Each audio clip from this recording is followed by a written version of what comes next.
Hello, last వీడియోలో చెప్పాను కదా షాదాబ్కి వచ్చామని. ఇంక బిర్యానీ తినేసిన తర్వాత వెంటనే షాపింగ్ అయితే స్టార్ట్ చేసేసాము.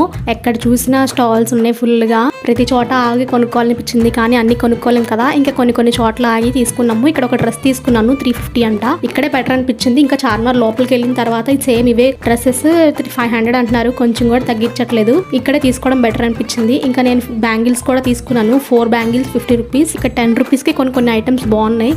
అండ్ ఇక్కడ కొన్ని ఐటమ్స్ తీసుకున్న తర్వాత నేను ఇక్కడ చూసేసరికి 3 బాక్సెస్ 100 అన్నాడు. నేనేమో 50 రూపీస్కి ఒకటే తీసుకున్నాను, అయ్యో అనిపించింది. తర్వాత ఈ హ్యాండ్ బ్యాగ్ 200 అంట, అస్సలు తగ్గించట్లేదు. వెళ్ళేదారిలో ఈ స్వింగ్ మిషన్ కనిపించింది, చిన్నగా బాగుంది, 600 అన్నాడు. మనం 300 కన్నా బేరమాడితే ఇచ్చేవాడేమో, నేను అడగలేదు. ఇంకా చైన్ సెట్ 100 రూపీస్ అంట, నాకు నచ్చింది. ఇక్కడ ఒకటి తీసుకున్నాను. ఇంకా చార్మినార్కి వచ్చేసాము ఫైనల్లీ. చార్మినార్ ఎన్నిసార్లు చూసినా బోర్ కొట్టదు, మళ్ళీ కొత్తగా చూస్తున్నట్టే అనిపిస్తుంది. ఇంకా అన్ని చూసుకుని అయితే రిటర్న్ అయిపోయాం రూమ్కి. ఇలాంటి వీడియోస్ కోసం సబ్స్క్రైబ్ చేసుకోండి. మళ్ళీ నెక్స్ట్ వీడియోలో కలుసుకుందాం. అప్పటి వరకు బాయ్ గాయ్స్.